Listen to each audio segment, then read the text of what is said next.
This video is sponsored by Big Boy Gaming. Follow the link in the description below for all of your card gaming needs. What's going on, guys, and welcome back to the Edison Club. I'm your host, Mike, and today we finally have the deck list for the YCS Niagara winning deck, which was Kristya. If you would like to see the in-person deck profile, head on over to Beast Mode's channel. You can check it out there. I'll also be sure to include the link to that video in this video's description. So we're going to talk about the deck, go over it, and kind of get my thoughts on it.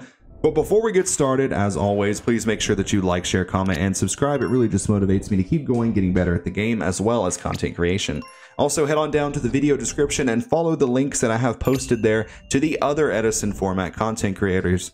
Odds are, if you enjoy what I make, you'll enjoy what they make as well. Now that we've gotten that out of the way, let's go over this deck profile. So starting things off, we have 3 copies of Archlord Kristya. So obviously you would think that with this deck being called Kristya, you'd want to max out on this card. Lately, we've actually only seen players play like 2 of this card. Kristya is a very good card. Don't really need to elaborate why at this point in Edison, but it can be very bricky in the early game, as it does need to have exactly 4 fairies in your graveyard to be able to special summon it from your hand. So you don't want to draw too many of these in the early game. So for me, I felt like 2 is the magic number, but this list plays 3. We have 1 Arcus and 2 copies of Celestia, 1 Aaron, 1 Garoth, 1 Gors, 3 copies of Herald of Orange Light, 2 copies of Honest, 1 Jane, 2 JD, 1 Lumina, 2 Lila, 1 Gardna, 1 Plague, 2 Raikou, 2 Soul Purity, and Triple Wolf is going to round off the 29 monster card count.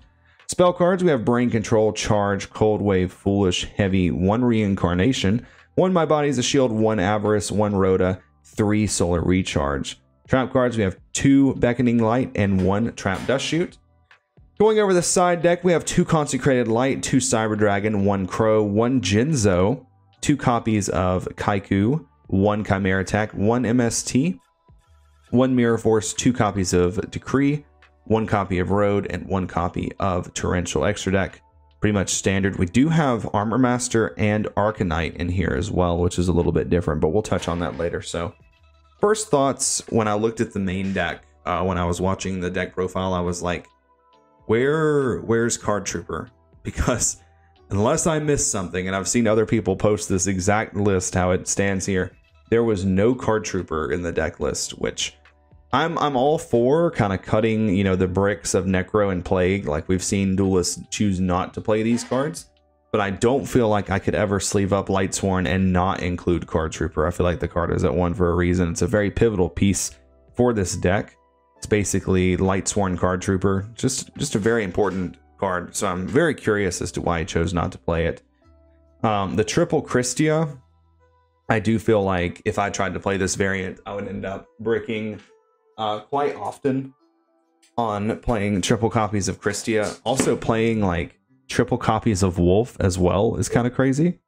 But you know, some of the first lists that we ever saw of Kristya did play triple Kristya, so it's not the craziest thing. I just really feel like 2 is probably better. Something I do like about this list is the fact he chose to only include 2 copies of Celestia. Some lists now are playing 3, and anytime I ever try to play 3 of this card, I just open way too many copies of this card. I find it to be very bricky.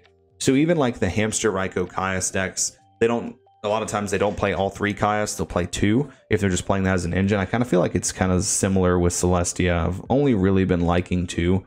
We do have Aaron. Aaron has been a pretty big topic of discussion lately, whether or not it's worth playing. I always like to include Aaron in all of my decks. I feel like most of the time, the more names you can have, the better. We have Garoth, which is pretty much given if you're playing this with Wolves. You want to get as many chances to mill Wolf as you can. We have Gors in here. We have the triple Orange Light. This is something that I personally really like. I kind of feel like in the list that only play 2, this is a card that you can only play in this deck, and I guess like fairies. And I always say this is the only real hand trap that you can really play in Edison format besides something like DD Crow. I feel like this card is very powerful, and you probably should be taking advantage of playing this card at 3, just due to the fact that it actually gives you the chance to play some games that would normally be non-games against stuff like Dragon Turbo. So big fan of playing the triple Herald. Not anything to really say about these guys up to this point. I do feel like only playing 2 Lila is kind of risky. I feel like I lose to Oppression enough when I play 3 Lila, so I can't even imagine only playing 2, because a lot of times I'll be forced to like summon a Lila to use it as a starter, and then I'll mill over another Lila off of it. So at times it can be a little sketchy to only have 2 of this card. Necro and Plague, yet again, you know, some people in this deck, they choose to play them. Some of them they don't. The 2 Raikos is something that I've actually become quite the big fan of in Edison formats. Basically, unless there's any reason to change it going forward, I'm not playing 3 copies of this card in any build of Lightsworn that I play. I feel like outside of turn 1, setting a Raiko is like never really going to do anything. Turn 1, I feel like it's very strong because your opponent can be quite limited in their ways to remove it without it flipping up. But as the game progresses and cards like Dark Arm Dragon, you know, get turned on, and they have tribute fodder for cards like Caius, setting Raikos can just become a lot more of a liability. So I feel like 2, you see it when you want it, but you're not drawing like multiples. I definitely did feel like, because some of these builds would play triple Hamster, triple Raiko, and it's just way too much. It's too much of your deck. 6 cards in your deck that their only purpose is to be put face down. So I really do like this. I like 2 a lot, and I don't see myself going back to 3. Now we have the age-old discussion topic of what's better, Soul of Purity or Wolf, and this guy just chose to play both. Now I'm going to make a separate video discussing the pros and cons of Wolf versus Soul of Purity. I'm a Soul of Purity kind of guy. I think this card is better than Wolf and Kristya Sworn for a lot of reasons. But playing them both in the same deck, this is kind of crazy. So let's look at all the cards in this list that don't do anything on turn 1 if you open them. There's just so many, and I truthfully just feel like if I tried to play this deck, that I would just draw the most awkward hands with this. Like, JD doesn't really do anything turn 1. Like, Brain Control doesn't really do anything turn 1. Avarice, and then like Beckoning Light doesn't do anything turn 1. Is there anything that I'm missing in here? I guess Gore's like it does, but it doesn't kind of thing. So yeah, you have a lot of cards up to this point right here that they cannot be played on turn 1, which would scare me a lot, because this is a big portion of your deck that doesn't really do anything. And I guess technically even My Body as a Shield should probably go here as well, because it's not doing anything alongside Heavy Storm and Cold Wave. So like over half your deck is just cards that you can't actually play turn 1. I feel like with Kristya Sworn, if your deck can just get turned on and your engine can get running, then you win most of your games that way. I guess this card should actually go here as well. But I feel like you actually win most of your games that your deck actually fires off. So playing a lot of cards that don't facilitate that is kind of scary to me. Obviously, I always say like he didn't need that to happen, but for me, that's kind of where I'm at with Kristya Sworn. The 44 cards, a lot of people have said a lot of different things about playing 44 cards in the deck. I don't really think that playing more than 40 is that crazy. I think playing 44 with Dust Shoot is a little wild, because you really want to draw this card turn 1. I think for Lightsworn, it's more important to draw Dust Shoot turn 1 than any other deck of the format, because every turn that goes by that you're not milling it, it becomes a liability. So in the mid game where Lightsworn starts to shine, you want to be drawing your Kristyas, your JDs, sometimes your Soul of Purity and Lights, like these things, like these bomb cards that go off, and you end up just drawing a dead Dust Shoot that doesn't do anything. And I always say, like with Lightsworn, it's very difficult to just die. Like it's so not difficult, it's so easy to just die like out of nowhere, and I don't like giving my opponent more turns than necessary. So even though this card is really, really good turn 1, obviously, like no one would deny that this card is good. It's probably the most ban-worthy card in Edison format, right next to like Future Fusion and like Brain Control. It's definitely up there in that discussion. I never really choose to include this in my deck just for those reasons, whether they're right or wrong, but that's been in my experience, which is what I base my deck building off of, what works for me, what has worked for me, and the patterns that show up most throughout my testing and my tournament runs. So I think that's about it for the main. None of this is that crazy. I actually kind of like playing the 1 Reincarn beside playing the double Beckoning. Not a big fan of the triple copies of Beckoning. It can be very bricky turn 1. And I do like how fast Reincarnation can be. My body is a shield. Does go along with like your game plan of like JD and Celestia. Can stop like the torrentials and the mirror forces and stuff like that. Avarice is a little weird. Kind of feel like in this list you'd pick between these two, one or the other. And I'm not the biggest Avarice fan in Lightsworn. Earlier this year I played Jay Cook's pure Lightsworn list at YCS Indy, and I thought that that list with Avarice was really good. Played triple Avarice, but that deck was basically built around resolving multiple pot of Avarice throughout that game, where this is kind of just like just a throw in. But that's about it for the main deck. I think I've said that 2 or 3 times now, but finally moving to the side. So Consecrated Cyber Dragon, there's not a lot to say here. Consecrated for Black Wings. Some people use this against Vayu. I personally side in 1 when I play against Vayu. Cyber Dragon, you know, is for going second into like Gladiator Beast, Hero Beat. You also used against Machina, DD Crow. Not a lot to say about Crow. I think 1 Crow only in 44 cards is kind of crazy as well. Like, you're not really going to see that when you need it.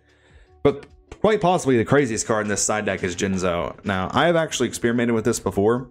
I went back and forth between like Jinzo and Mobius, actually, because historically there are some Lightsworn players that did side deck Mobius. Can combo really well with stuff like Cold Wave into Mobius. But he chose to play Jinzo, and you do have quite a few ways to be able to like facilitate summoning Jinzo with like Soul of Purity and Lights, Wolves, Foolish Burial, stuff like that, Brain Control. So it's not the craziest thing I've ever seen. It is pretty cool to see this included. And then Kaiku at 2. I'm not the biggest fan of including normal summons in Lightsworn that don't go towards the deck's game plan. Like Jinzo is definitely pushing it. I think that Jinzo being a floodgate, turning off traps can be okay. But I probably personally wouldn't side it, at least where I'm at in Edison now. Kaiku is kind of the same way. It's obviously a good card. Like a couple years ago, everyone said this card was too difficult to like set up. It never really gets through. And there's been like this big resurgence of Kaiku. People have been really playing this card a lot lately. It's a good card. I don't really know if it's meant to go here or not. Like Consecrated Light is a normal summon, but it definitely goes towards your game plan because this is a floodgate that significantly lowers the ceiling of Blackwing decks. So it's a little bit different between this one and this one. Now, this is the one I have. This is the biggest gripe that I actually have with the entire deck list, is Chimera Tech Fortress Dragon being in the side deck. Especially when we have like RDA here, Armor Master, and Arcanite. So if you look at the deck list, there's no way to make either one of these unless you count Brain Control. That's normally going to be, like in this case, obviously, if your opponent left a Gale on the field, which normally they don't do. It's very rare to see that happen. Normally, if they do summon Gale, they're either like flat out killing you that turn, or they're going to synchro with it. And then kind of the same thing here. You kind of have to catch Gale to be able to like make this guy, or like a Junk Synchron with like your Lila or something. So one of these, you could definitely keep one of these for like a high variance thing with your Brain Control, but you definitely don't need both. Yeah, like I think you'd easily cut one of those, move this down to the extra deck, and then have another slot in your side deck. Then MST, pretty standard. Something I do like about this list a lot is the side decked Mirror Force and Torrential. This kind of comes from like some list of Dragon Turbo that chooses to play these cards, because Dragon Turbo and Lightsworn are similar in the sense of when your opponent plays against them, or they're playing against you, they're going to be wanting to beat you down and rush you down very quickly. So these are kind of cards that punish that kind of gameplay, which is the gameplay they have to do. So I do like this a lot. And then 2 Decrees, then 1 Starlight Road. I feel like this might could have just been a second My Body is a Shield. It's a lot faster. It can be hard when you go second in like Black Wings and you can't really commit 2 cards because of Icarus attacks. So you kind of just have to set the 1 road and then pass the turn there. So it can kind of conflict with like your Gores and stuff like that. So not the biggest fan of road here. So yeah, guys, that's about all I have for you today. I did want to say a very quick congratulations to, I think his name was Dan Rose, that won Niagara with this deck list. I am very happy that Kristya did finally take home an Ultimate Time Wizard. It's the first deck that's not Vayu or Frogs that have won one, at least here in the US. So very cool to finally see Kristya take it home. So congrats to Dan. And yeah, that's about all I have for you guys today. Thank you all for watching. This is Mike from the Edison Club signing out. Till the next. Hamster Ryko Caius, Hamster Ryko Caius. I go check the pairings, I'm like, don't know who this guy is. Hamster Ryko Caius, Hamster Ryko Caius. 2-0 every round, man, and I ain't even trying. It's just Hamster Ryko Caius, Hamster Ryko Caius, Hamster Ryko Caius.